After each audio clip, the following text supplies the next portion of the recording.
வார்த்தைக்காக ஜெபிப்போம். கிருபை மகா இருக்கும் அன்புங்கிறது நல்லா ஆண்டவரே, இந்த நல்ல நேரத்தில் நோக்கி பார்க்கிறோம். உண்மை ஆராதிக்கும் பொழுது எங்கள் இருதயம் களி கூர்ந்தது ஆண்டவரே. நீர் எங்கள் மத்தியிலே உலாவுகிறதை நாங்கள் உணர்கிறோம். தேவரே, இன்றைக்கும் இந்த சபைக்கென்று நீர் வைத்திருக்கிற நல்ல வார்த்தைக்காக நன்றி செலுத்துகிறோம். ஜனங்கள் ஆசையோடு உங்களுடைய வார்த்தையை கேட்க வந்திருக்கிறார்கள்மா. உங்களுடைய வார்த்தையானது ஆவி உள்ளதாகவும் ஜீவன் உள்ளதாகவும் இருக்கிறது என்று நேரத்தில் பார்க்கிறோம். அடியனை மறைத்து கர்த்தர் நீர் வெளிப்படுகிறார். உமைக்கு சகல மகிமையும் செலுத்துகிறோம். இயேசு கிறிஸ்துவின் நாமத்தில் ஜெபிக்கிறோம் நல்ல பிதாவே. ஆமென். ஹல்லேலூயா. கர்த்தர் நல்லவர். கர்த்தர் நல்லவர். ஆமென். சந்தேகம் இல்லாம சொல்லுவீங்களே, உற்சாகமா சொல்லுவீங்க. நிறைய பேர் காணாம போயிட்டாங்க. ராப்சரா? ஓ, அதனாலயா? அவங்களுக்கு இண்டிபெண்டன்ஸ் கொடுத்துட்டீங்க. கர்த்தரை துதிக்கிறதுல, அவர் ஆராதிக்கிறதுல நம்ம கொஞ்சம் சுணக்கம் இருந்தாலும் அவர் மீது வைத்திருக்கிற அன்புல நம்ம குறை போட்டிருக்கோம்னு அர்த்தம். ஒரு நாளும் ஆண்டவர் நமக்கு கிஃப்டா கொடுக்குறோம் இல்லையா? ஆமென் சொல்றீங்க. Today is a gift from God. இன்னைக்கு நாம இருக்கிறது நம்ம ஒரு விளையாட்டுக்கெல்லாம் சொல்லல. நாம் நிற்பதும் நிர்மூலமாக இருப்பதும் தேவனுடைய கிருபையே என்பது விளையாட்டுக்கெல்லாம் சொல்லல. அதை உணர்ந்து சொல்லணும் இல்ல? அந்த பாடல் பாடும்போது நீர் வந்தால் சூழ்நிலை மாறும். என்ன ஒரு அருமையான வார்த்தை. நீங்க இருந்துட்டீங்கன்னா போதும், சூழ்நிலையே மாறிடும். முடியாததும் சாத்தியமாக, தேவனால் கூடாத காரியம் ஒண்ணுமே இல்லை. நிறைய பேருக்கு அற்புதங்கள் ஏன் நடக்க மாட்டேங்குது அப்படின்னா என்ன அர்த்தம் சொல்லுங்க? அதுக்கேற்ற விசுவாசம். 38 வருஷமா முடங்கி கிடந்த ஒருத்தன் கிட்ட ஆண்டவர் போறார். அவனுக்கு ஆல்ரெடி ஏகப்பட்ட ஆப்பர்ச்சுனிட்டிஸ் இருந்தது. என்ன இருந்தது?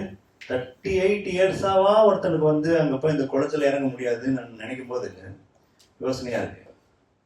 அப்போ அவன் எப்ப எந்த வருஷத்துல முடமாயி அந்த இடத்துக்கு வந்தான்னு தெரியாது. ஆனா கர்த்தர் போய் கேட்கற ஒரு கேள்வி என்ன சொல்லுங்க? எனக்கு ரொம்ப பிடிச்ச கேள்வி. To you want to get well? நீ சுகமடைய விரும்புகிறாயான்னு கேட்கிறார். முதல்ல இந்த வார்த்தையை கேட்டபோது என் மனசுல என்ன தோணுச்சுன்னா, யாராவது உடம்பு சரியில்லைன்னா உடம்பு சரியாரியா அப்படின்னு கேட்கறது இல்லை, அது போய் எனக்கு ஒரு கேள்வியா அப்படின்னு கேட்க தோணுச்சு. யாராவது இப்படி கேட்பாங்களா? ஆனா ஆண்டவர் கரெக்டா கேட்பார். அவர் மனசுல வந்து எப்படி பேதுருவை பார்த்து நீ என்னை நேசிக்கிறாயான்னு கேட்ட மாதிரி திருப்பி வேற கேட்கறல்ல, 3வது தடவை வேற கேட்கறல்ல. அப்போ to you want to get well அப்படின்னு கர்த்தர் கேட்கிறாருன்னா என்ன அர்த்தம்னா, உண்மையாவே நீ இந்த இடத்த விட்டு எழுந்து சுகமடைஞ்சு தேவனுக்கு மகிமையா வாழ போறியான்னு கேட்கிற. புரியுதா உங்களுக்கு? அவன் வந்து முடமானவனா இருக்கலாம். இன்னைக்கு நம்ம வேற எந்த விதத்திலேயாவது முடமாயிருக்கலாம். அது சரீர சுகமின்மையா இருக்கலாம், இல்ல வேற எந்த விதத்திலேயாவது எனக்கு கொஞ்சம் கூட சமாதானமே இல்லை பிரதர் சொல்றவங்களா இருக்கிறாங்க இல்லையா? நிம்மதியே இல்லை, சந்தோஷமே இல்லை, எப்போதுமே ஒரு ஆங்ஸைட்டி மனசுக்குள்ள இருக்கா இல்லையா? அது எப்படின்னா அப்படின்னு நிறைய பேர் கையில வெண்ணியை வச்சுக்கிட்டு, கர்த்தரை கையில வச்சுக்கிட்டு எங்கேயோ சுத்துற மாதிரி. அது என்னன்னா ஒரு வருத்தம் என்னன்னா, இவரை வந்து கொண்டாடப்பட வேண்டிய ஒரு ஆண்டவர். சும்மா சாதாரணமா வர்ஷிப் பண்றதுலாம் அதெல்லாம் வேண்டாம். ஏதோ பேருக்கு வர்ஷிப் பண்றது. அல்லேலூயா சொல்லுங்க எல்லாரும், அல்லேலூயா. ஆமென் சொல்லுங்க எல்லாரும், ஆமென். இது இல்ல. ஆமென் அல்லேலூயா கர்த்தரை துதிக்கிறதெல்லாம் ஆட்டோமேட்டிக்கா வரணும். கரெக்டா இல்லையா? நீங்கள் என்னை தெரிந்து கொள்ளவில்லை, அதுல ஒரு விஷயத்தை கவனிங்க. அவரு நான் உங்களை தெரிந்து கொண்டேன்னு சொல்லிட்டு போயிருக்கலாம். கரெக்டா இல்லையா? நான் உங்களை தெரிஞ்சுக்கிட்டேன்னு சொல்லிட்டு போயிருக்கலாம். ஆனா அவர் என்ன சொன்னாரு? நீங்க ஒன்னும் தெரிஞ்சுக்கல, நான் தான் உங்களை தெரிஞ்சுக்கிட்டேன். அப்படின்னா என்ன மீனிங்னா, நீங்க எல்லாம் ஒன்னும் என்ன தேடி எல்லாம் கண்டுபிடிக்கல. கர்த்தர் வேணும்னா வரல, நான் வந்தேன், உங்களை தெரிந்து கொண்டேன், நான் ஆல்ரெடி பிளான் பண்ணேன், அதனால உன்னை கூப்பிட்டேன்ற. புரியுதா உங்களுக்கு? அப்போ எவ்வளவு பெரிய சாக்கியம் பாக்கியம். நீங்களும் நானும் அப்படி படாத பாடுபட்டு தவம் இருந்தா இயேசுவை நம்ம கண்டுபிடிச்சோம். No never. எந்த மதத்துல இருந்தோ எங்கிருந்தோ இங்க வந்திருக்கேன். கிண்டலும் கேலியும் பண்ணவன் நான். என்னை பத்தி பிரதருக்கு தெரியும். எவ்வளோ கிண்டல் கேலி. அவரையே தன்னையே காப்பாத்திக்க முடியல, இவரை போய் ஆண்டவர் என்கிட்ட வந்து சொல்ல வரீங்க, நீங்க கிளம்புங்கன்னு சொல்லியிருக்கேன். இந்த வாயால சொல்லியிருக்கேன், இதே வாயால். அப்போ கர்த்தர் நம்மளால தெரிந்து கொண்டது நோக்கம் என்ன சொல்லுங்க பார்க்கலாம். முதல் விஷயம், இஸ்ரவேல் ஜனங்கள் அடிமைப்பட்டு கிடந்த போது மோசே கிட்ட சொல்லி எகிப்து பார்வோன் கிட்ட சொல்ல சொன்ன வார்த்தைன்னு சொல்லுங்க. வேற ஏதாவது சொன்னாரா? என்னை ஆராதிக்கும்படி அவனை அனுப்பிவிடுங்கன்னு சொன்னார். கரெக்டா இல்லையா? அப்போ இந்த வர்ஷிப்ங்கிற ஒரு காரியம் அப்படின்னா நமக்கும் அவருக்கு இருக்கிற உறவை காண்பிக்குது இல்ல, உறவை காண்பிக்குது. யாரெல்லாம் பர்சனலா ஆண்டவர் வர்ஷிப் பண்ணுவீங்க? நம்மளுடைய யாருமே இல்லாத போது பர்சனலா என்னது, ஈவன் பாத்ரூம்ல கூட, ஈவன் உங்க பெட்ரூம்ல கூட தனியா உட்காந்துரும் போது கூட யாரெல்லாம் ஆராதிப்பீங்க? அப்போ சிலர் இப்படிலாம் தூக்குறான், இதுக்கு மேல போக மாட்டேங்குது. அப்ப பண்றாங்களா இல்லையான்னு நான் எப்படி எடுத்துக்கணும்னு தெரியல. தூக்கணும் எப்படி தூக்கணும், கரெக்டா இல்லையா? இல்ல, அன்னைக்கு லாஸ்ட் டைம் ஹாமில்டன் பிரதர் சொன்ன மாதிரி சனிக்கிழமை வந்தா 1 கோடி ரூபாய் பாஸ்டர் கொடுப்பாருன்னா என்ன பண்ணுவாங்க? சத்தியமா சொல்றேன், 1 கோடி ரூபாய் கொடுப்பாங்க, 100% இங்க இருப்பாங்க. மேலும் கூட ஒரு சிலர் எல்லாம் கூட கூப்பிட்டு வந்துடுவாங்க.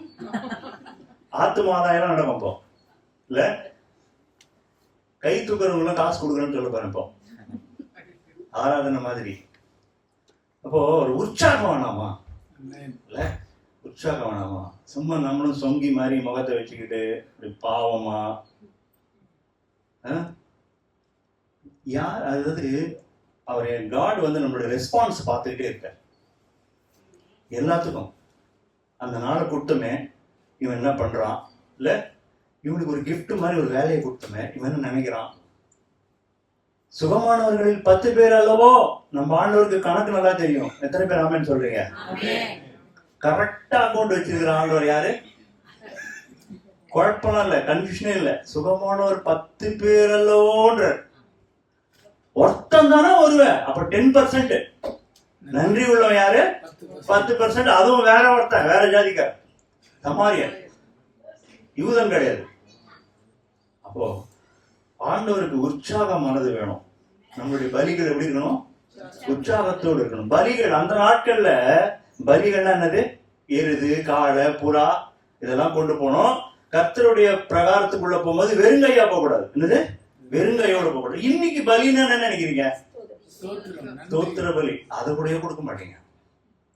அது கூடயே கொடுக்க மாட்டேன். அது கூட ஒர்த்து இல்லை. அவரு அது கூட ஒர்த்து இல்லை. அவ்வளவு கனவீனமா வர்ஷிப் பண்ணும்போது பார்ப்பேன் நான் நிறைய பேரை. சிலர் வாய் வெறும் முணுமுணுன்னு இருக்கும், ஒரு சிலர் சத்தம் போட்டு. எதுக்கு வெக்கம் கர்த்தரை துதிக்கிறதுக்கு? சொல்லுங்க பார்க்கலாம். எதுக்கு வெக்கம்? எதுக்கு எசிடேஷன்? எதுக்கு பார்க்கணும்? அவங்க ஜெபம் பண்ணா நீங்க பண்ணுவீங்களா? அவர் கையை தூக்கிட்டா நீங்க தூக்கிடுவீங்களா? அவர் அலையிலேயே சொன்னா நீங்க சொல்லுவீங்களா? அவரை மட்டும் கூட்டின்னு போயிடுவார், நீங்க போக முடியாது, பரவாயில்லையா? அதனால இருக்கக்கூடாது. அவரு ஓப்பனா சொல்றேன், நிறைய தடவை நான் கண்ணீர் வந்திருக்கேன். எனக்காக வெக்கமே பட்டார். சிலுவையில நான் அரை நிர்வாணமா கர்த்தர் தூங்கின அவர் எனக்காக வெக்கப்படலையே. ஒவ்வொரு நாளும் நான் இது கர்த்தருக்கு நான் நன்றி சொல்லுவேன். ஒவ்வொரு நாளும் அவர் சிலுவையில எனக்காக தூங்கினார்னு நினைக்கும்படி என்னை ஆண்டவர் வைப்பார். அது எனக்குள்ள என்ன உண்டு பண்ணணும் தெரியுமா? ஒரு நன்றி உணர்வையும்.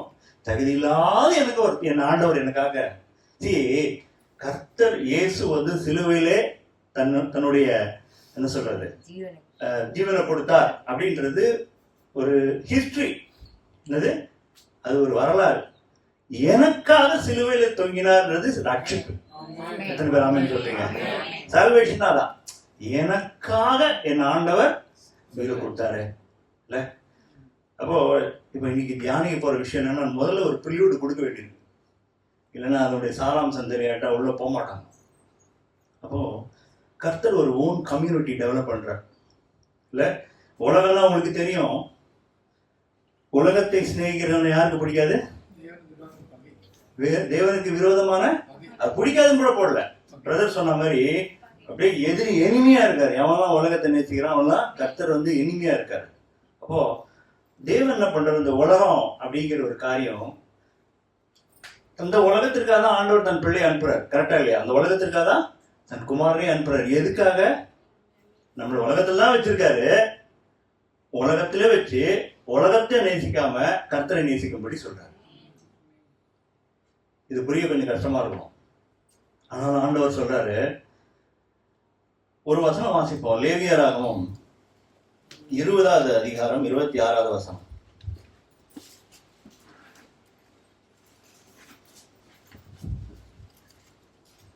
கர்த்தராகிய நான் பரிசுத்தராய் இருக்கிறபடினாலே நீங்களும் எனக்கேற்ற பரிசுத்தவான்களாய் இருப்பீர்களாக.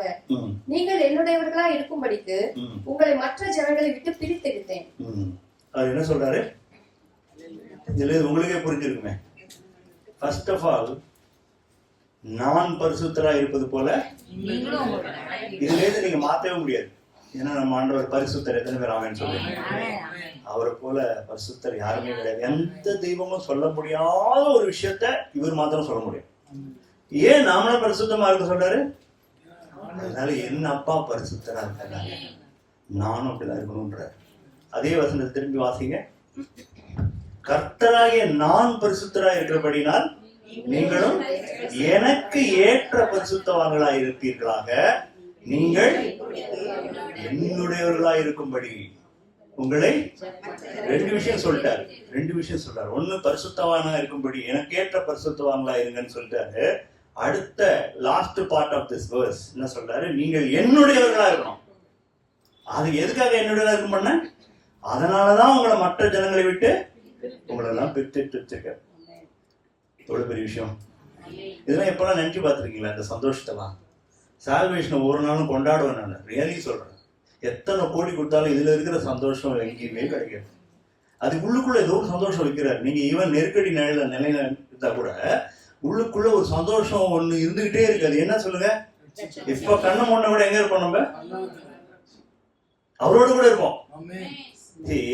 ஒருத்தர் ஒரு பரிசுத்தவான் இப்படி சொன்னாரு, இயேசு நரகத்துல இருந்தா அதுதான் எனக்கு பரலோகம்னார். எப்படி? அதாவது உங்களுக்கு ஒண்ணு தெரியுமா? அதாவது நரகம் அப்படின்னா அது எதுவும் ரொம்ப சூடு, ரொம்ப மோசமான இடம் அப்படிலாம் நினைக்க கூடாது. ஆக்சுவலா நரகம்னா என்ன மீனிங்னா, கர்த்தரால கைவிடப்பட்டதுன்னு அர்த்தம். புரியுதா உங்களுக்கு? அங்க ஆண்டவர் வரமாட்டார். இன்னைக்கும் ஆண்டவர் இல்லாம நிறைய பேர் இருக்காங்க. எனக்கு தெரிஞ்சு ஒரு நாள் கூட கர்த்தர் இல்லாம இருந்தா அது நரகம் தான். நீங்க எத்தனை கோடி கொடுத்தாலும் சரி, எவ்வளவு உங்களுக்கு சொத்து இருந்தாலும் சரி, ஆண்டவர் இல்லைன்னா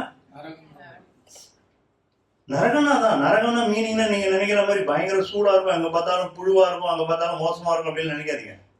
அது இல்லுஸ்ட்ரேட் பண்ணி காமிச்சிருக்கு வேதத்துல. கர்த்தரால் கைவிடப்பட்ட இடம்னு ஒண்ணு இருந்தா அது எது? நரகம் தான். அந்த நரகத்துக்கு யாரும் போக ஆசைப்பட மாட்டோம். ஆண்டவர் தேடி வந்து நம்மளை ரட்சித்திருக்காரு. ஒரு 3 விஷயத்த சொல்லி முடிச்சுடுறேன். 3 விஷயம். கர்த்தர் தன் சபையை எதுக்காக உருவாக்கினார்? ஓன் கம்யூனிட்டி, ஓன் பீப்புள், ஒரு கூட்டத்தை எதுக்காக அவர் கொண்டு சேர்த்தார்? நம்ம நிறைய தடவை தியானிச்சிருக்கோம். சபைனா என்னன்னு உங்களுக்கே தெரியும். ஆனா இயேசுவோட விஷன் அதுல ஒரு தடவை நம்ம ஒரு பவர் பாயிண்ட் பிரசன்டேஷனே பண்ணோம். அதோடைய நீட்சியா, அதனுடைய கண்டினியூஷனா இதை எடுத்துக்கலாம். என்ன ஒரு விஷயம்னா, முதல் விஷயம் 3 காரியங்கள் தியானிச்சு பார்த்தேன். அதுல ஒண்ணு அப்வர்ட் டைரக்ஷன். ஒரு டைரக்ஷன் அது அப்வர்ட், வானத்தை நோக்கி, இல்ல ஹெவனை நோக்கி. 2வது விஷயம் இன்வர்ட் டைரக்ஷன். இன்வர்ட்னா என்னது? நமக்குள்ளேயே. இந்த 3 பார்ட் ஒரு சபையில் அடங்கி இருக்குது. 3வது ஒண்ணு இருக்கு, அதை நீங்க சொல்லுங்க பார்க்கலாம். அவுட்வர்ட். டவுன்வர்ட் ஒண்ணுமே இல்லை. அவுட்வர்ட்னா இந்த சபைக்கு வெளியே. சபை ஒன்று செய்யணும், தேவனோட ஐக்கியமா இருக்கணும். சபை இன்னொன்று செய்யணும், மற்றவங்களோட ஐக்கியமா இருக்கணும். 3வது ஒண்ணு என்ன பண்ணணும்? வெளியிலேருந்து உள்ள கொண்டு வரணும். இந்த 3 விஷயத்த மைண்ட் வச்சுதான் கர்த்தர் இந்த பூமியில சபையை உருவாக்குறார். சபைனா இந்த கட்டடம் இல்லைன்னு உங்க எல்லாருக்கும் தெரியும். ஒத்துக்கிறீங்களா? இந்த பிளேஸ் கிடையாது. எங்கே 2-3 பேர் நாமத்தில் கூடியிருந்தால் அங்க ஆண்டவர் வந்துருவாருன்ற. எனக்கு அவர் சொல்றார், வானம் எனது சிங்காசனம், பூமி எனது பாதப்படி, எனக்கென்று எப்படிப்பட்ட ஆலயத்தை நீங்க கட்டுவீங்க? அப்ப மீனிங் என்னன்னா, உன்னுடைய பிசிக்கல் பிளேஸ்ல என்னெல்லாம் கொள்ளவே முடியாதுங்கிறார். ஆனா அவரு ஒரு ஆலயம் கட்டுறாரு. எந்த ஆலயம்? அவரு கட்ட ஆலயம் அது. இந்த ஆலயத்தை நீங்க வந்து இடிச்சு போடுங்க, 3 நாள்ல திரும்பவும் இவங்களுக்கு புரியவே இல்லை. இருக்கும் கரெக்டா இல்லையா? அவருடைய மரித்தலும் 3ஆம் நாள் உயிர்த்தெழுதலும் பத்தி சொல்றாரு அவரு. அப்போ நீங்களும் நானும் தேவாலயம் மாதிரிதான் நம்ம எப்படி இருக்கணும் யோசிச்சு பாருங்க. நீங்களும் நானும் தேவாலயமா இருக்கிறோம். நீங்களும் நானும் ஆண்டவர் வாசம் செய்கிற இடமா இருக்கும். இப்ப சொன்ன என்ன நல்லா இருக்கா? ஆவியானவர் உங்களில் வாசம். இந்த வசனமே என்னை எத்தனையோ தடவை திருத்திருக்கு, எத்தனையோ தீய பழக்கங்கள் மாத்திருக்கு. ஆண்டவர் எப்படி இங்க இருக்க முடியும்? என்ன எப்படி வச்சுக்கிட்டா? அப்போ கர்த்தர் சொல்றாரு, முதல் விஷயம் நான் வர்ஷிப்பை பத்தி பேசினேன். ஆராதிக்கிற நாம வந்து எப்படி ஆராதிக்கணும்? உற்சாக பலிகளை அவருக்கு கொடுக்கும். அரவர பலி, ஆஃப் பேக்கடு, அதெல்லாம் பிடிக்காது கர்த்தருக்கு. பாதி வெந்தது, அரைகுறையா அவர் துதிச்சது. நிஜமா சொல்ற, ஆண்டவர் சில பேர்கிட்ட பேசிட்டு இருக்கு. நிஜமா சொல்றான், ஆவியோடும் உண்மையோடும். ஆண்டவர் சொல்றாரு அந்த சமாரிய ஸ்திரீ கிட்ட, அவங்க கேட்கறாங்க, எங்களை வந்து ஜெருசலேம்ல தான் வந்து நீங்க பலியிடணுங்கிறீங்க. அது அந்த பிரச்சனை அவங்களுக்கு அங்கேயே இருந்திருக்கு. அவங்க பாவம் எங்கேயிருந்து எங்க போனோம்? இப்போ வந்து சில இடங்கள்லாம் புனித ஸ்தலம்னு வைப்பாங்களே, அங்க போனாதான் அவங்களுக்கு வந்து இந்த அந்த அந்த ஜென்ம சாபல்யம் மாதிரி அது ஒரு பெரிய ஒரு இது, அப்பதான் முடியும் அவங்களுடைய அந்த பிரார்த்தனைன்ற மாதிரி சொல்லுவாங்க. ஆனா ஆண்டவர் சொல்றாரு, எங்கும் தொழுது கொள்ளும் காலம் வரும். அவன் வந்து கேட்கறது வந்து இடத்தை பத்தி. ஆண்டவர் சொல்றாரு அடுத்தது, அவர் இன்னும் கொஞ்சம் அட்வான்ஸா போறாரு. ஆராதனை எப்படி பண்ணணும்னு சொல்றாரு? பிதாவை ஆவியோடும் உண்மையோடும் தொழுது கொள்ளும். நம்ம யாராவது அது மாதிரி தொழுது கொள்றோமா? அந்த ஆவியோடும் உற்சாகத்தோடும் உண்மையாய் தொழுது கொள்வது. உண்மையானா நீங்க பெருசா பெரிய நீங்க சர்மன் எடுக்க வேணாம். உண்மையா தொழுது கொள்ளும். அந்த தொழுகை நம்ம கிட்ட இருக்கா? அந்த ஆராதனை நம்ம கிட்ட இருக்கா? கர்த்தர் அதை எதிர்பார்க்கிறார். ஒவ்வொருத்தர்கிட்டயும் அந்த உற்சாக பலியை எதிர்பார்க்கிறார். உற்சாகமாய் கொடுக்கிற இடத்தில் கர்த்தர், அது காசு மட்டும் கிடையாது. என்னுடைய இதயத்திலிருந்து அந்த சந்தோஷமான அந்த துதி அவர்கிட்ட வருதா? அந்த மனப்பூர்வமான துதி அவர்கிட்ட வருதா? அந்த நன்றி உணர்வுள்ள துதி இருக்கா? நன்றி உணர்வுள்ள என்ன பண்ணுவோம் சொல்லுங்க பார்க்கலாம். நன்றி உணர்வு அப்படின்னு ஒரு உணர்வு இருக்குது. கர்த்தர் தான் கொடுத்தாரு. அது இருந்தா நம்ம என்ன பண்ணுவோம் சொல்லுங்க? நன்றி சொல்லுவோம். நன்றி எல்லாரும் சொல்றோம்.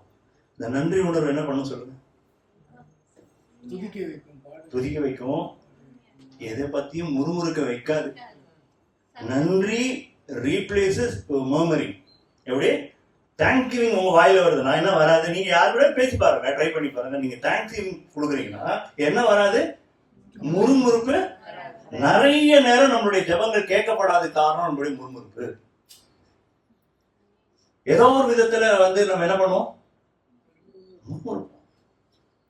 முறுமுறுத்தா நம்ம டைரக்டா யாரை ஹிட் பண்ணுது?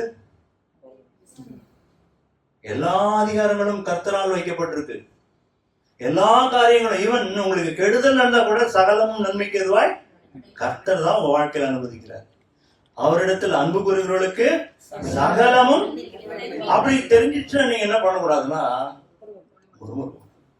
கர்த்தரை பார்த்துக்கிட்டே இருக்க, என் வாழ்க்கையில முறுமுறுப்பு இருக்குதா?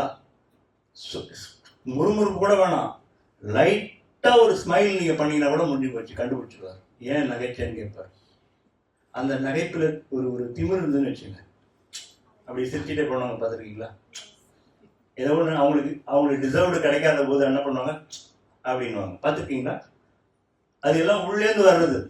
உள்ளேந்து பொறாமையில நிறைய தடவை கண்டுபிடிச்சிருக்கீங்களா? பொறாமை எப்படி நம்ம வெளிப்படும்? கிண்டல் கேலியில வெளிப்படும், பார்த்துருக்கீங்களா? நீங்க ஒருத்தர் யாராவது பாராட்டணும்னா, ஒருத்தர் உங்களுக்கு முன்னாடி உங்களுடைய காம்படிட்டர்னா இன்னும் நீங்க நாங்கள் பிசினஸ் பாஷையில சொல்றேன், உங்களுக்கு உங்களுடைய சக ஊழியர்கள் இல்ல சக விசுவாசிகள் உயர்ந்தா உங்களுக்கு மனசு எப்படி இருக்குன்னா, ஏதாவது கிண்டல் அடிச்சீங்கன்னு வச்சுங்க, உங்களுக்கு பொறாமையின் ஸ்பிரிட் உள்ள அர்த்தம். அதுலயே தெரிஞ்சுக்கலாம். சிரிக்க முடியாம இருந்தாலும் கஷ்டம். அந்த நேரத்துல வந்து உங்களால அதை வந்து கொண்டாட முடியல, அவங்கள அப்ரிசியேட் பண்ண முடியல, அவங்கள வந்து நல்ல விதமா பேச முடியலன்னு முடிஞ்சு போச்சு. நீங்க முடிச்சுக்கலாம். நீங்க ஆல்ரெடி பொறாமை ஸ்பிரிட்ல உள்ள வச்சிருக்கீங்க. நிறைய விஷயங்களால கர்த்தரை நம்ம வந்து முழு மனதோடு துதிக்க முடியல. அவர் துதிக்க முடியாதபடி என்ன உங்களை அழுத்துதுன்னு பாருங்க. நீ எந்த விஷயம் பிரேக் பண்ணி அவரை துதிக்க விடாதபடி பண்ணுது. கர்த்தர் சொல்றார், அவங்களை விடுதலை பண்ணு, என் ஜனங்கள் துதிக்கணும். ஏசாயா 43:21 வாசிங்க.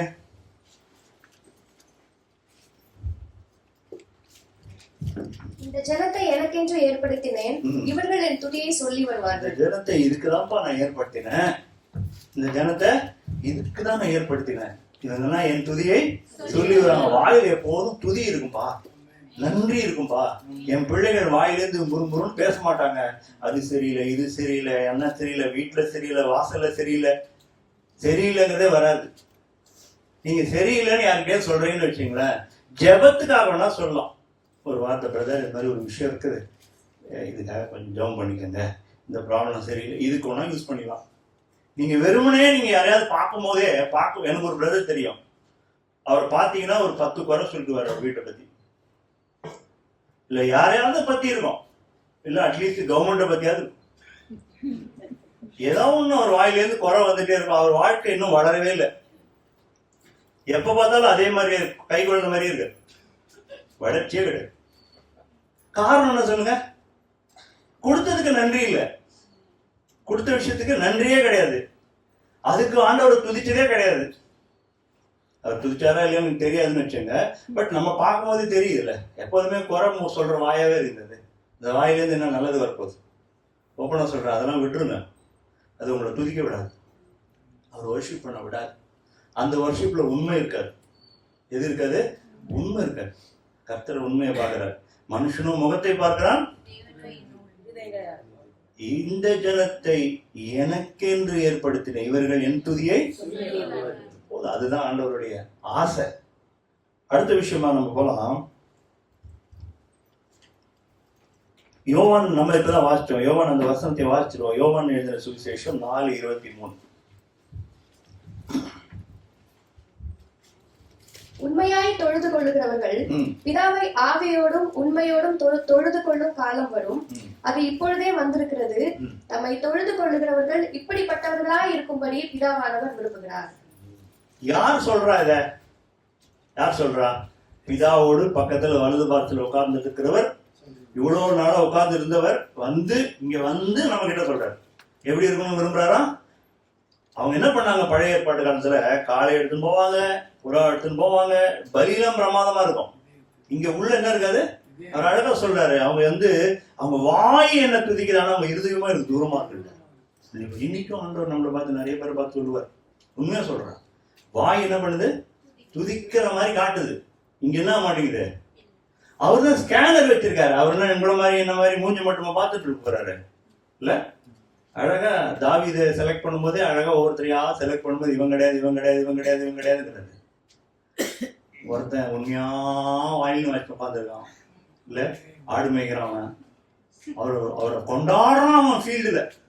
அவனை கூட்டணும், இந்த 7 தண்டங்கள் எனக்கு வேணாம், இந்த 7 எனக்கு வேணாம், இவங்களை ஓரமா உட்கார சொல்லு. நல்ல பையன் இருக்கான், எனக்கு புட்சமான இருதயத்துக்கு ஏத்தவன் அங்க இருக்கான், அவன் கூட்டணும். கர்த்தர் எவ்வளவு நல்லவர் பாருங்க. இன்னைக்கும் நம்மளெல்லாம் பார்த்துட்டே இருக்காரு. நான் எப்போதும் கேட்பேன் உங்களோட ஒரு கேள்வி, இன்னைக்கு காத்தால யாரெல்லாம் ஜெபம் பண்ணீங்க? ஒரு சிலர் தோளோடு நிக்குது, அப்படின்னா ஒரு சின்ன சல்யூட் பிரேயர் நினைக்கிறேன், ஹாய் பாய் மாதிரி. அவருக்கே பிரைத்தலாட் சொல்றது யாருக்கு? ஆண்டவருக்கே பிரைத்தலாட் சொல்றவங்களா இருக்காங்க. சல்யூட் அடிச்சுட்டு போயிடும் பாத்துருக்கீங்களா? குட் மார்னிங்கோட முடிஞ்சு போயிடும். ஏன் நல்லா தூக்க மாட்டீங்க? எத்தனை பேர் நல்லா தூக்க பார்க்கலாம்? நான் உண்மையை கண்டுபிடிச்சிருப்பேன். நல்லா சூப்பர் சூப்பர். இந்த சபையில எழுப்புதல் வந்துடும். எத்தனை பேர் ஆமென் சொல்றீங்க? எழுப்புதல் வரும் நான் நம்புறேங்க. வெடிக்குங்க சபை, அப்படியே வெடிக்கணும். என்னது? இடம் கொள்ளாமல் பாஸ்டர் என்ன பண்ணுவாரு? அவர் ஒரு பிரச்சனையில இருப்பாரு, ஒரு இடத்துக்காக ஜெபம் பண்ணிக்கங்க. கிளை சபை கிடையாது, அடையாள சபை. கர்த்தர் நல்லவர். அப்படி இருக்கணும். அப்படி துதிச்சுட்டா இங்க ஒரு எழுப்புதல் வந்துடும் நான் நம்புறேன். நீங்க அப்படி துதிச்சுட்டா கர்த்தர் சும்மா இருக்க மாட்டேன், இந்த இடத்த ஆசீர்வதிச்சிருவார். இடம் கொள்ளாமல் போக மட்டும் ஆசீர்வதிப்பார். நான் ஓப்பனா சொல்றேன், நம்ம தேவைகள் எல்லாம் சந்திக்கப்படுதுங்க. யாராவது பொய் சொன்னீங்கன்னா கர்த்தருக்கு நேரம் பொய் சொல்றீங்க, சும்மா ஏதாவது சொல்லாதீங்க. வியாதியா இருக்கட்டும், எது பண்ணாலும் கஷ்டம் பண்ணாலும் இருக்கட்டும், கர்த்தர் வேணுட்டு தான் அனுமதிச்சார், நல்லதுக்கு தான் அனுமதிப்பார். கரெக்டா இல்லையா? அவர் பொய் சொல்றவர் கிடையாதுங்க, அவர் வாக்கு மாறுறவர் கிடையாதுங்க, அவர் நேர்மையற்ற கடவுள்லாம் கிடையாதுங்க. அவரு உண்மை உள்ள தேவன். அவர் நேற்றும் இன்றும் என்றும். அவரிடத்துல இன்னொரு வசனம் பிரமாதமா இருக்கு, அவரிடத்துல வேற்றுமையின் நிழல் இல்லைன்னு போட்டிருக்கும். எப்படி? அவரிடத்துல வேற்றுமையின் நிழல் இல்லை, நிழல் கூட கிடையாது. நீங்க எப்ப பார்த்தாலும் இயேசு அப்படியே தான் இருப்பார், எந்த ஒரு சேஞ்சும் இருக்காது. நீங்க மனுஷன் தான் இன்னைக்கு ஒரு மாதிரி பேசுவான், அவனுக்கு வேற வேற வாய் வரும், எவ்ரிடே ஒரு வாய், நெக்ஸ்ட் வருஷன் போயினே இருக்கும். கர்த்தர் அப்படி கிடையாது. அடுத்தது இன்வர்ட் விஷயம், சர்ச்சை பத்தி சொல்லிட்டு இருக்கோம், நம்ம சர்ச்சை பத்தி தியானிக்கிறோம். சபையை குறித்து நிறைய பேருக்கு சரியான புரிதல் இல்லை. எத்தனை பேர் ஒத்துக்கிறீங்க? கரெக்டா இல்லையா? சபையை குறித்து புரிதல் இல்லை. கர்த்தர் எதுக்காக அந்த எந்த விஷனோட அதை உருவாக்கினாருன்னு சொல்லி அந்த ஐடியா யாருக்குமே இல்லை. ஒரு சில காரியங்கள் மட்டும் தியானிக்கிறான். எங்க ஆண்டவர் கொடுத்த வார்த்தைகள் தான். எபிரேயர் புத்தகம் 10வது அதிகாரம் 24-25 வாசிங்க. முதல்ல ஒரு அப்வேர்டு பார்த்தோம். அப்வேர்டு என்னது? கர்த்தரை உண்மையோடு ஆவியோடும் உண்மையோடும் தொழுது கொள்ளுகிற விஷயத்தை அப்வேர்டு. அப்போ ஆண்டவரை நோக்கி பார்க்கிறது. இது ஒரு வெர்டிக்கல் டைமென்ஷன் வச்சுக்கலாம். இப்போ இன்வேர்டு, கர்த்தர் இப்போ ஆண்டவர் நமக்குன்னு கொடுத்திருக்கிறார், ஜனங்களை கொடுத்திருக்கிறார், நமக்கென்று ஒரு ஐக்கியத்தை கொடுத்திருக்கிறார். இல்ல பக்கத்துல இருக்க யாராவது பேசியிருக்கீங்களோ? புது ஆள், பழைய ஆள் கிடையாது. பக்கத்துல இருக்க யாரோ ஒருத்தர் உட்காந்துக்கிறார். நீங்க என்னைக்காவது பேசியிருக்கீங்களா? பிரதர் நீங்க யாருன்னு கேட்டிருக்கீங்களா? நீங்க எங்க இருக்கீங்கன்னு கேட்டிருக்கீங்களா? கேட்கல அப்படின்னா உங்கள்கிட்ட சம்திங் ராங். ஒரு சில செமினார்ஸ் போயிருக்கேன், டெய்லி சீட்டை மாத்தினே இருப்போம். ஃபர்ஸ்ட் டே மார்னிங் ஃபர்ஸ்ட் செஷன்லயே என்ன பண்ணுவாங்கன்னா, இங்கேருந்து அங்கே போயிடுங்க பிரதர், நீங்க இங்கே வந்துருங்கன்னு. அப்போ புது புது ஆட்கள் பக்கத்தில் இருப்பாங்க. ரீசன் என்ன தெரியுமா? கடைசியில் லாஸ்டா ஒரு டெஸ்ட். என்ன டெஸ்ட்னா, யார் யார்கிட்டலாம் நீங்க பேசி நீங்க எழுதி கொடுக்கணும். நிறைய பேர் ஒருத்தர்கிட்ட தான் பேசிப்பாங்க. அந்த ஒரு இது நம்ம கிட்ட இருக்கு தெரியுமா, அந்த ஃப்ரீடம் இல்லை. இல்லை நீங்க பேசினா அவங்க பிளஸிங் உங்ககிட்ட போயிடுமோன்னு சிலருக்கு பயமா கூட இருக்கலாம். இல்லை ஏதாவது பேசி அவங்க உற்சாகம் அடைஞ்சு நல்லா ஆயிட்டான்னா அது இல்ல, அந்த ஒரு பயம் இருக்கும் சிலருக்கு, இன்னொருத்தர் நல்லா ஆயிட போறாங்களோன்ற பயம். அப்போ உற்சாகப்படுத்துறதுக்கு தானே கர்த்தர் நம்மளை வச்சிருக்காரு. இல்ல நீங்கள் ஒருவருக்கு ஒருவர் புத்தி சொல்லுங்கள். இல்ல நீங்க ஒண்ணும் இல்ல, தீர்க்க தரிசனம் நீங்க நினைக்கிற மாதிரி ஏதோ ஃபியூச்சரை ப்ரெடிக்ட் பண்றது மாத்திரம் நினைச்சுக்காதீங்க. என்னது? தீர்க்க தரிசனமாய் கர்த்தர் நமக்கு தீர்க்க தரிசனம் ஆவி எதுக்கு திரும்ப கொடுக்குறாரு? தீர்க்க தரிசனமே எதுக்கு கொடுக்குறாரு தெரியுமா? Very simple. தீர்க்க தரிசனம் உங்களுக்கு மட்டும் கிடையாது, தீர்க்க தரிசனம் இல்லாத இடங்களில் ஜனங்கள், அப்போ மற்றவங்களுக்கு. இப்ப எனக்கு தீர்க்க தரிசனம் வரத்தை கர்த்தர் கொடுக்குறாருன்னா எதுக்கு? என்ன பார்க்கறதுக்கு யாரோ இன்னைக்கு வருவாங்க, அவங்கள்ட்ட நான் பேசணும். ஏதோ ஒரு வார்த்தையை கர்த்தர் கொடுப்பார். நான் எத்தனையோ தடவை பார்த்திருக்கேன், ஆச்சரிய விதமாய் ஏதோ ஒரு வார்த்தை அவங்களுக்குன்னு கிடைக்கும். வெள்ளி தட்டுல வச்ச பொற்பழங்களை போல ஓடு கிடைக்கும். அவன் அப்படியே ரிவைவ் ஆகி திரும்பி போவான். அவன் என்ன நிலைமையில இருந்தாலும் தெரியாது நமக்கு. ஒவ்வொன்றும் சொல்றேன், நான் கொரோனா சீசன்ல நான் நிறைய தடவை திடீர்னு தோணுங்க இந்த பிரதருக்கு ஃபோன் பண்ணோம் தோணும். இதெல்லாம் கர்த்தர் கொடுக்கறது தான். அவன் ஃபோன் பண்ணா அவன் அழுவான். அவனுக்கு நம்மளால முடிஞ்ச உதவி செய்ய முடியும், ஆண்டவர் சொன்ன வார்த்தையை சொல்ல முடியும். வெறும்னு இது மட்டும் கிடையாது, இங்க இருக்கிற வார்த்தை கொஞ்சம் கொடுத்தீங்கன்னா போதும், அங்க வேலை செய்ய ஆரம்பிச்சிடும். நீங்க ட்ரை பண்ணா பண்ணி பாருங்க, இங்க இருந்து இருக்கிற வார்த்தை 1-2 வார்த்தை எடுத்து அப்படிக்குள்ள போட்டுருக்கு, அது போய் வெறும்னு திரும்பாதுன்னு போட்டிருக்கு. அவருடைய வார்த்தை என்ன பண்ணாது? வெறுமனெல்லாம் திரும்பாதான், ஏதாவது உள்ள போய் கிரியை செஞ்சுட்டு தான் திரும்பி வரும். நான் நிறைய தடவை பார்த்துருக்கேன். அப்போ ஒருவரை ஒருவர் தாங்கி, ஒருவரை ஒருவர் உபசரித்து, ஒருவர் ஒரு விசாரித்து, கர்த்தர் மட்டும்தான் நம்மளை விசாரிக்கணும்னு நினைச்சிட்டு இருக்கீங்க. அவர் உங்களை விசாரிக்கிறபடினாலே நீங்க ஏன் மற்றவங்களை விசாரிக்க கூடாது? இங்க நிறைய பேர் விசாரிக்கிறீங்க, அதனால கோச்சிக்காதீங்க, விசாரிக்கிறவங்கள நான் திட்டுறேன்னு சொல்லிட்டு. அப்படி கிடையாது. நீங்க போய் உங்களை அறியாதவங்ககிட்ட போய், பிரதர் உங்களுக்கு எப்படி இருக்கீங்க?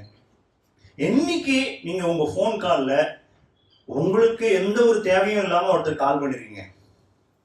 கை தூங்க பார்க்கலாம். அது உங்களுடைய சுயநலம் எதுவுமே இருக்கக்கூடாது. வெறுமனே கால் பண்ணி நீங்க எப்படி இருக்கீங்கன்னு கேட்டிருக்கணும், விசாரிச்சிருக்கணும். நீங்க கை தூக்கல பாருங்க, நிறைய கை. இது வேணும், இது வேணும். அப்பனா அர்த்தம்னா அப்பதான் ஆண்டவர் பிள்ளையா நீங்க இருக்கீங்கன்னு அர்த்தம், விசாரிக்கிறீங்கன்னு அர்த்தம். உங்க நலனை தவிர மற்றவங்க நலன் மேலேயும் ஒரு அக்கறை வச்சிருக்கீங்கன்னு அர்த்தம். கிறிஸ்துவின் அன்பு உங்க இதயத்தில் ஊற்றப்பட்டிருக்குன்னு அர்த்தம். அது சும்மா இருக்காது. கிறிஸ்துவின் அன்பு யாருடைய இதயத்தில் ஊற்றப்பட்டது சும்மாவே இருக்காது, ஏதாவது பண்ணும். அவங்க போய் ஆண்டவர் பத்தி சொல்றாங்களோ இல்லையோ முதல்ல விசாரிப்பான். நீங்க என்ன ஆச்சு பிரதர், போன தடவை சொன்னீங்களா அந்த ப்ராப்ளம், என்ன ஆச்சு கேட்பான். இந்த ஐக்கியம் இல்லாத சபை கிறிஸ்துவோட சபையே கிடையாது. புரியுதா உங்களுக்கு? அப்போ ஆண்டவர் அதுக்காக தான் அந்த ஜனத்தை ஏற்படுத்தியிருக்காரு. நீங்கள் ஒருவர் ஐக்கியப்பட்டு அந்யோன்யத்திலும் ஐக்கியத்திலும் அற்பம் பிட்டுதலையும் நீங்க எல்லாம் இருந்தாங்கன்னு சொல்லி அப்போஸ்தலர் நடவடிக்கைகளை வாசிக்கிறேன். எப்படி இருந்தாங்களா? அந்யோன்யம் எல்லாம் அவங்க சொத்தெல்லாம் ஒரே சொத்தா இருந்ததுங்க. இப்படி கேள்விப்பட்டிருக்கீங்களா? அவர்கள் தங்களுடைய காணியாட்சிகள் எல்லாம் வித்து அப்போஸ்தலர் பாதத்துல வைத்தார்கள். இது எங்க கேள்விப்பட்டிருக்கீங்களா?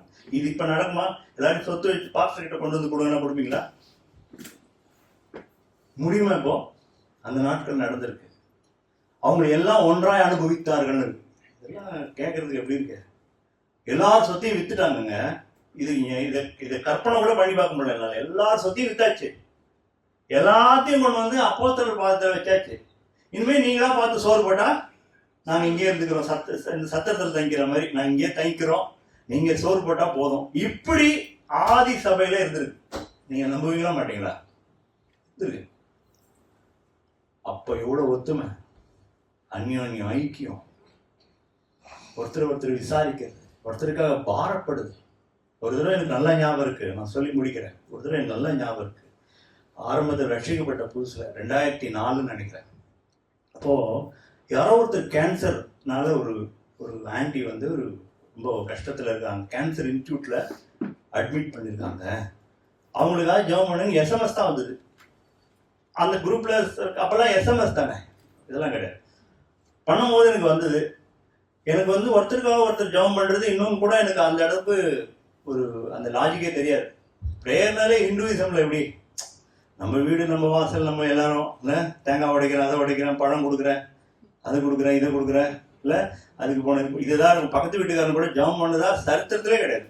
அப்போ இதுக்குள்ள வந்தாச்சு, ஆண்டவருக்குள்ள வந்தாச்சு. வந்த உடனே யாருக்கோ ஜெபம் பண்ண சொல்லி அனுப்புறாங்க.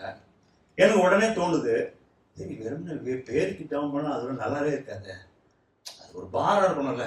அவங்களுக்கு கஷ்டத்தை உணர்ந்து ஆண்டவர்கிட்ட ஒரு பரிஞ்சு பேசணும்னா, ஓப்பனா சொல்லுவார், பரிஞ்சு பேசணும், ஒரு அக்கறை இருக்கணும்ல. நான் ஒரு ஜபம் தான் பண்ணேன். இது நல்லா ஞாபகம் இருக்கு. எம்ஐடி பிரிட்ஜில் நான் பைக்கில் போகிறேன், பைக்கில் ஏறுறேன். ஒரு எஸ்எம்எஸ் வந்தோடனே எடுத்து பிரிட்ஜு மேலே பார்க்குறேன்.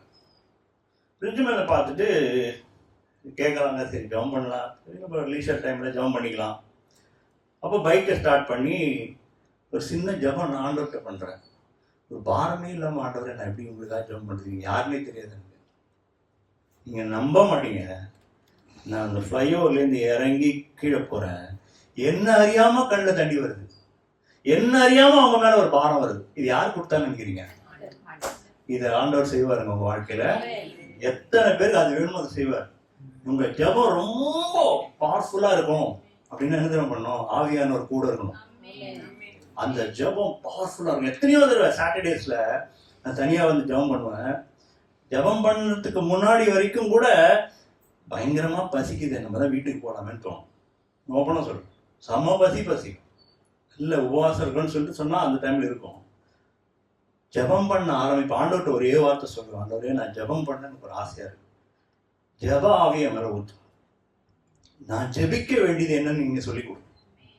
ஒன்றும் இல்லை, ஒரு 10-15 நிமிஷத்தில் ஆவியானவர் டேக் ஓவர் பண்ணுவார். நான் ப்ரைஸ் பண்ண ஆரம்பிப்பேன் ஆண்டவர். இதெல்லாம் என்னோட எக்ஸ்பீரியன்ஸ், ஓப்பனாக சொல்கிறேன், இதெல்லாம் உண்மை. நான் ப்ரைஸ் பண்ண ஆரம்பிப்பேன். கர்த்தர் அதுக்கப்புறம் ஜபத்தை நடத்துவார். யாரெல்லாம் தோணுதோ காட்டுவார். மைண்டில் வரும், இவங்களுக்காக ஜபம் பண்ணணும், இவங்களுக்காக ஜபம் பண்ணணும், மைண்டில் வரும். அந்த ஜபம் எப்படி தான் வரும்? பாரத்தோடு அழியோடு வரும். கர்த்தர் நல்லவர். நான் சாட்சி, இது கர்த்தர் எனக்கு சாட்சி இருக்கு. ஏன்னா இந்த மாதிரி ஒரு ப்ரேயர் எக்ஸ்பீரியன்ஸ் வேணும் உங்களுக்கு. நான் சொல்கிறேன், எத்தனையோ பேர் நல்ல ப்ரேயர் பண்ணலாம், இதெல்லாம் சொல்ல. இந்த ஐக்கியம் இல்லாத ஒரு ஜபம் இல்லை, ஒரு அறகுறை ஜபம், ஒருத்தர் மேலே ஒருத்தர் கன்சர்ன் இல்லாதது. ஒரு நாள் ஆண்டவர் வந்துடுவார். நான் ஓப்பனாக சொல்கிறேன், எத்தனை பேர் ஆண்டவர் வருவார் நம்புறீங்க? திடீர்னு வந்துடுவார். அவர் சொல்கிறார், நான் திடீர்னு தான் வருவேன், சொல்லிட்டுலாம் வரமாட்டேன், இன்னைக்கு போஸ்ட் போட்டு நாளைக்கு வரலாம் வரமாட்டேன் அப்படிலாம் சொல்லிட்டு எப்போ வருவேன்னு சொல்ல மாட்டேன்றார். வேணுட்டு தான் அப்படி வச்சிருக்காரு. காரணம் என்ன சொல்லுங்க? எப்பயுமே ஆயத்தமா இருக்குது. Very simple. எப்போனாலும் வருவாருன்னா என்ன அர்த்தம்? அப்போ எப்பயுமே ஆயத்தமா இருக்குன்னு இன்னும் ஆயத்தமா இருக்கிறது. நீங்க நல்லா ட்ரெஸ் எல்லாம் பண்ணி பவுடர் எல்லாம் போடுவீங்களா? அந்த ஆயத்தமா? பவுடர் எல்லாம் போட்டு நல்லா மேக்கப் பண்ணி சொல்லுங்க, என்ன ஆயத்தம்? அவருக்கு ஏற்ற ஜனங்களா இருக்கிற ஆயத்தம். அவருக்கு ஏற்ற ஜனங்களா இருக்கிற ஆயத்தம். என் ஜனம்னு சொல்லணும்ல, என்ன பார்த்தவர் நாளைக்கு என் மகன்னு சொல்லணும்ல. அது வெறும்னா சொல்ற, வெறும் ரத்தத்தினால சுத்திகரிக்கப்பட்டதுனால அப்படி சொல்ல மாட்டார். நான் இன்னைக்கு அப்படி எப்படிப்பட்ட வாழ்க்கை வாழ. பேதுருவை கேட்டா ஒரே வார்த்தை சொல்றான். கொர்நேலியு வீட்டுல பேதுரு ஒரே வார்த்தை தான் சொல்றான். என்ன வார்த்தை சொல்றான் சொல்லுங்க? அவர் நற்கிரியைகளை பிசாசுகளை துரத்துகிறவராகவும் நன்மை செய்கிறவராகவும் சுற்றி தருவார். ஜீசஸ் பார்த்தோன்னா நம்ம மைண்ட்ல ரெண்டே தான் வருது. பிசாச துரத்துவாரு, நல்லது செய்வார். அப்போ கர்த்தர் நீங்களும் நானும் அப்படிப்பட்ட ஒரு வாழ்க்கை இருக்கணும்னு எதிர்பார்க்கிறேன். இன்னொரு வசனம் சொல்லி முடிக்கிறேன். இப்போ இன்வர்டு பார்த்தாச்சு, அடுத்தது அவுட்வர்ட். மத்தேயு எழுதின சுவிசேஷம் 4வது அதிகாரம் 19வது வசனம் வாசி. என் பின்னே வாருங்கள், உங்களை மனுஷனை பிடிக்கிறவர்கள் ஆக்குவேன் என்றார். என்ன பிடிக்க போறாரா? நீங்க இது வரைக்கும் மனுஷனை பிடிச்சிருக்கீங்களா? எத்தனை பேர் மனுஷனை பிடிச்சிருக்கீங்க? எத்தனை பேர் கொண்டு போறீங்க மேல சொல்லுங்க? மீன் பிடிக்கிறீங்களா? மீன் பிடிக்கிறீங்கன்னா டைரக்டா கடல்ல போய் பிடிக்கிறவங்க சொல்ல. டெய்லி நம்ம எல்லாருமே மீன் பிடிக்கிறோம். மீன் பிடிக்கிறதுனா என்னன்னா நம்மளுடைய சொந்த ஏர்ன் பண்றோம்னு அர்த்தம். நீங்க இது வரைக்கும் மீன் பிடிச்சிங்க. ஆண்டவர் சொல்றாரு, நீ மீன் பிடிச்சிங்க ரைட்டு. நான் இனிமே என்ன பண்ண போறேன்? மனுஷரை பிடிக்கூடாது மாற்றுவேன். இன்னைக்கு ஆண்டவரால ஒரே ஒரு தரிசனம் எல்லா உலகத்தார மனுஷர்களுக்கு கனவுல வந்து நான் தான் தேவன்னு சொன்னா வருவாங்களா மாட்டாங்களா? யோசிச்சு பாருங்க. இல்லைன்னா ஒரு பெரிய ஒரு அற்புதம், வானத்துக்கும் பூமிக்கும் அவருடைய உருவம் ஒரு நியூஸ்ல வந்தா முடிஞ்சு போச்சு. நான் தான் ஆண்டவர்னு சொல்லி ஒரு கையை விரிச்சு காமிச்சா நம்புவாங்களா மாட்டாங்களா? அந்த ரட்சிப்பெல்லாம் கர்த்தர் விரும்பல. நீங்களும் நானும் போய் ஆண்டவருக்காக ஊழியம் செய்யணும். கர்த்தருக்கு வெறும் ஊழியம் இல்லை, என்னுடைய அனுபவத்தை சொல்லணும், என் சாட்சியை சொல்லணும், உற்சாகப்படுத்தணும், விடுவிக்கணும். இதுதான் கர்த்தர் விரும்புறேன். இன்னைக்கு அந்த வாழ்க்கை இல்லாம நீங்க வெறும்ன நான் உண்டு என் வேலை உண்டுன்னு இருக்கிற வாழ்க்கைக்கு எந்த பிரயோஜனம் இல்லை. நாளைக்கு போய் என்ன போய் அவர் முகத்துல போய் நிக்கிறது? அவருக்கு என்னதான் செஞ்சோன்னு சொல்றது? வெறுங்கையா போய் நின்று என்ன பண்றது? நம்ம சபையில நிறைய ஊழியம் செய்யறவங்க இருக்கிறான். அவங்கள பார்த்து உற்சாகம் அடைஞ்சிருக்கேன். ராபிடோ போறவங்ககிட்ட ஒரு வார்த்தை சொல்லலாம் இல்லை, நிறைய தடவை அது சந்தர்ப்பம் பிரமாதமாக வாய்க்கும். கேபில் போகும்போது பேக் சீட்டில் உட்கார மாட்டேன். ஒரு தடவை உட்காந்து ரொம்ப வருத்தம் போச்சு, அவங்களோட கனெக்டிவிட்டியே கிடைக்க மாட்டேங்குது. பக்கத்தில் உட்காந்து பாருங்க, இந்த சீட்டில் ஏதாவது வாயை பிடுங்கலாம் அவங்ககிட்ட இருந்து, உங்கள் ஃபேமிலி அப்படின்னு கேட்கலாம். அவன் கொண்டு ஒன்றா ஆரம்பிப்பான். ஃபீஸ் கூட கட்ட முடியல சார், முடிஞ்சு போச்சு. ஏதோ ஒன்று ஆரம்பிக்கிறான்ல, ஏதோ ஒரு வார்த்தை சொல்லலாம் ஆண்டவரை பற்றி. நிறைய பேர் அந்த ஜேர்னி முடிஞ்ச போதே ஒரு மாதிரி கன்விக்ஷனோட கண் கலங்கினவங்கள நான் பார்த்துருக்கேன். கர்த்தர் நல்லவர், கிரியை செய்யும். அது ஒரு சிலர் என்னுடைய வாட்ஸ்அப்ல இருக்காங்க, உங்களுக்கு வசனத்தை அனுப்புவேன். எப்படி ஆண்டவரோட சபையை வந்து பெரிதாக்க முடியும்? எப்படி அவருடைய வார்த்தை வெளியே கொண்டு போக முடியும்? நீங்களும் நானும் இல்லாட்டா கர்த்தர் யார் ஊழியம் செய்வா? யார் இந்த இவ்வளவு பெரிய வேல்யூ, இவ்வளவு பெரிய விஷயத்தை யார் போய் சொல்லுவா? இந்த ட்ரெஷரை யார் கொண்டு போய் கொடுப்பா? நம்மளுக்கே தெரியும். ஒரு சிநேகிதன் இருந்தான், அவன் வீட்டுக்கு அவனுக்கு ஆகாரம் கொடுக்கறதுக்கு ஒண்ணுமே இல்லை. அப்ப போய் என்ன பண்ணா, பக்கத்து வீட்டுல இருந்து வாங்கி, இன்னைக்கு உங்கள்கிட்டையும் எங்கிட்டையும் ஆண்டவர் ஆகாரத்தை கொடுத்து வச்சிருக்காரு. மண்ணாங்கிற ஆகாரத்தை உங்களுக்கு எனக்கும் கர்த்தர் கொடுத்துதான் வச்சிருக்காரு. நம்ம பகிர்ந்து கொள்றோமா? இப்போ அதுதானே ஆண்டவர் எதிர்பார்க்கிறேன். முதல்ல என்னுடைய நற்கிரியை கண்டு பிதாவை மகிமைப்படுத்துங்கன்னு சொல்றாரு. ஏன் நற்கிரியை ஃபர்ஸ்ட், ரெண்டாவது இன்னொருத்தரையும் நற்கிரியை செய்யும்படி மாத்தணும். அவன் வாழ்க்கையை என்ன போல மாத்தணும். கர்த்தரை தொழுது கொள்ளணும், அவனையும் மாத்தணும். தேவனை போல மாற்றுறதுக்கு அவனையும் மாத்தணும். எத்தனையோ பேர் சுவிசேஷத்தை கேட்காமல் போய்கொண்டே இருக்காங்க. ஒத்துக்கிறீங்களா? ஒரு தடவை கூட இயேசுவை பற்றி கேட்காதபடி எத்தனையோ பேர் போயிட்டா இருக்காங்க. பக்கத்திலேயே உட்காந்துருக்க சொல்ல மாட்டாங்க. எப்படி ஜெபம் பண்ணணும்னா, ஏதாவது ஒரு ஆத்மாவுக்காவது இன்னைக்கு நான் வார்த்தையை கொடுக்க கூடாது, ஹெல்ப் பண்ணுங்க. இந்த ஜெபம் பண்ணிட்டு போங்க டெய்லி காத்தால. ஒரு ஆத்மாவுக்காவது நாம பத்தி சொல்லிடணும். நீங்க யாருன்னு நான் சொல்லிடணும். உலகம் பூரா நீங்க உங்களை வேற யாரோ நினைச்சிட்டு இருக்காங்க. நீங்க தான் ஆத்ம ரட்சகர்னு நான் சாட்சியா சொல்லுவாண்டவரேன். இதை சொன்னீங்கன்னா போதும். நீங்க இந்த மைண்ட் செட்டுக்கு வந்தீங்கன்னா கர்த்தர் பார்த்துப்பார். இன்னொரு விஷயம், 28வது அதிகாரம் கர்த்தர் சொன்னது 19-20 வாசிங்க.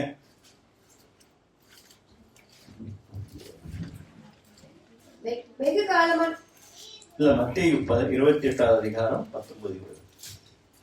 ஆகையால் நீங்கள் புறப்பட்டு போய் சகல ஜாதிகளையும் சீஷராகி பிதா குமாரன் பரிசுத்த ஆவியின் நாமத்திலே அவர்களுக்கு ஞானஸ்நானம் கொடுத்து நான் உங்களுக்கு கட்டளையிட்ட யாவையும் அவர்கள் கை கொள்ளும்படி அவர்களுக்கு உபதேசம் பண்ணுங்கள்.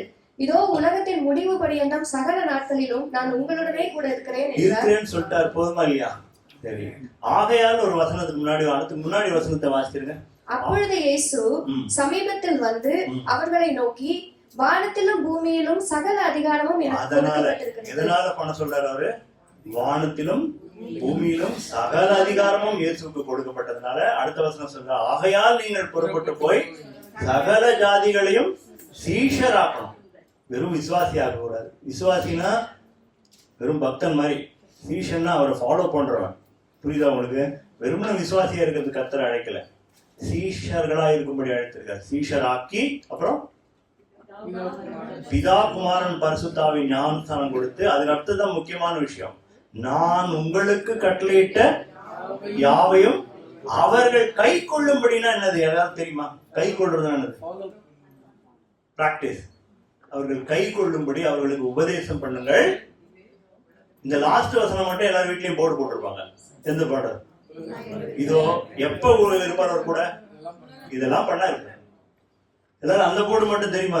கர்த்தரை வெறுப்பேற்றத்துக்கு நிறைய போர்டு வச்சிருக்காங்க. ஆமா, அவர் வெறுப்பேற்ற போர்டா இருக்கும். அந்த லாஸ்ட் இருக்கிற சைன் மட்டும் எடுத்துக்கிற மாதிரி, இந்த செக்கு கொடுத்தா செக்ல இருக்கிற சைன் மட்டும் எடுத்துக்கிற மாதிரி. செல்லுமா? செக்கோட எடுத்துன்னு போனோம் நீங்க. அது மாதிரி டேர்ம்ஸ் அண்ட் கண்டிஷன்லாம் விட்டுற வேண்டியது. உங்க கூட எப்படி இருப்பார்னு நினைக்கிறீங்க? அப்படின்னா எதுவுமே இந்த மேலேருந்து இந்த 2 வருஷமா எதுவுமே செய்யல, கட்சியில இருக்கிறது மட்டும் நான் இருக்கணும்னு ஆசைப்பட்டா மனுஷனே செய்ய மாட்டா, அவர் இருப்பாரா? சகல நாட்களிலும் ஒரு நாள் கூட விட மாட்டார். சகல நாட்களிலும். அப்புறம் ஏன் கவலையா இருக்கீங்க? கவலைப்படாதீங்க, கர்த்தர் நல்லவர். நீங்க என்ன பண்றீங்கன்னா, லாஸ்டா ஒரே ஒரு ஐடியா ஒன்று கொடுத்துட்டு ப்ரேயர் பண்ணிக்கலாம்.